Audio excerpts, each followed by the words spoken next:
The word terrorist is clearly overused and even misused by the media and government officials.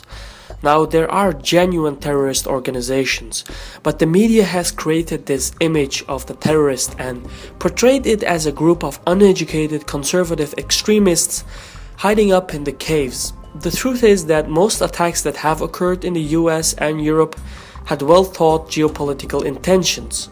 So what is terrorism, and what is the main intention behind an attack?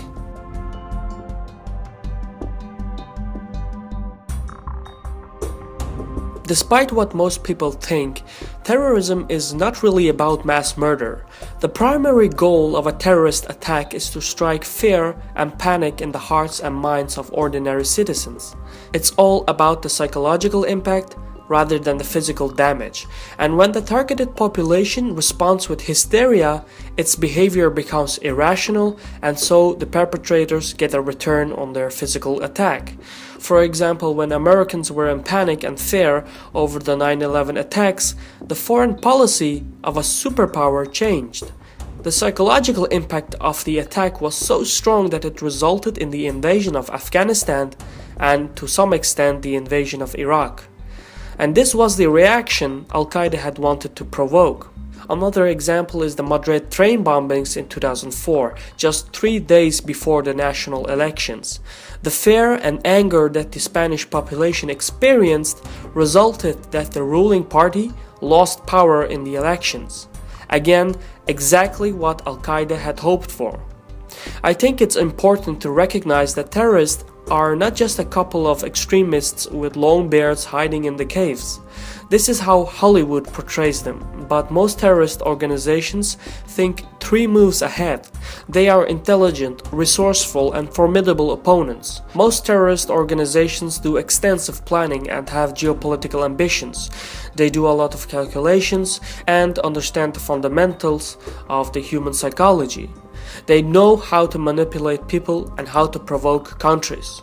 When we recognize this fact, the terrorist loses its mystique and we start to look at them from a pragmatic perspective. Another issue I want to highlight is the role of the media. Now, the mainstream is not at all that honorable or objective. These are companies, and as such, their primary interests are financial. For example, television channels are influenced by sponsors, gatekeepers, and what news attracts the most viewers. The thing is that negative news sells best. People are just not that interested in positive news. It has very little news value. Think about it. When was the last time you read anything positive? This mindset that negative news sells best is counterproductive when it comes down to terrorism. In most cases, the media makes a sensation about terrorist attacks, and this feeds the hysteria of the ordinary population. Every terrorist organization is aware of this fact. It started in the late 1960s and early 1970s when terrorist groups started to exploit the media to advance the psychological impact of their attacks. For example, the kidnappings and murders of the Israeli athletes at the Munich Olympics in 1972. This attack was purely made for television. And this strategy really took off in the 2000s, and today the psychological impact of a terrorist attacks thrives in the internet.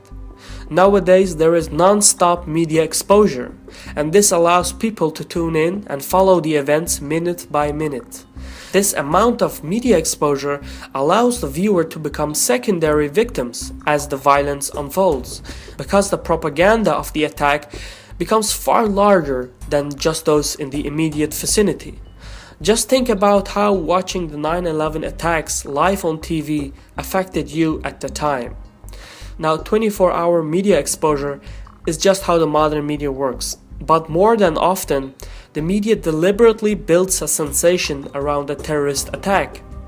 And the media is not alone in this. The internet can spread misinformation and fear very quickly over a large portion of the population. The scarier and crazier the story, the faster it spreads and the more the website earns from advertising revenues. So this kind of misinformation builds the hype and further reinforces the psychological intentions of the terrorist organizations. Even governments play along those psychological impacts. Sometimes it's deliberate and sometimes it's just premature warnings. For example, the threat level indicator of the US Department of Homeland Security, all it really did was to enforce the state propaganda by striking fear in the minds of citizens. Some people even acquired parachutes, gas masks, etc. And this kind of fear-based propaganda isn't exclusive to the American government. The French, the British, the Russians, pretty much every government in the world has used fear to mobilize an entire nation into a certain political design. We've seen this happen many times throughout history. Now, the circulation of fear is so strong that all bin Laden needed to do was make a video recording and make empty threats, and the media, the internet, or governments would do the rest. That's why even failed attacks are called a success by Al-Qaeda. For example, the underwear bombings in 2009, despite its failure, Al-Qaeda called it a success because the fear caused a disruption in the transportation of goods, and that resulted in economic damage. It wasn't even necessary to kill anyone. So how can we put a halt to terrorism? Well, we can't stop the attacks. The war on terror was already lost before it even started. Terrorism is like violence, disease, natural disasters. It is part of the human condition. But the image of terrorism, the idea of it, is much more dangerous than the actual physical attack. What we can do is remove the terror from terrorism. We need to contain our instincts of fear and hysteria. Just being aware that fear is what terrorists really want will help us reduce the impact of an attack.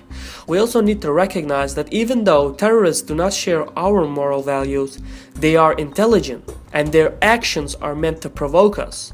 It is the response of the population that really reflects the success of the attackers. This was a Caspian Report by me, Shirvan. Thank you for watching, and Sahul.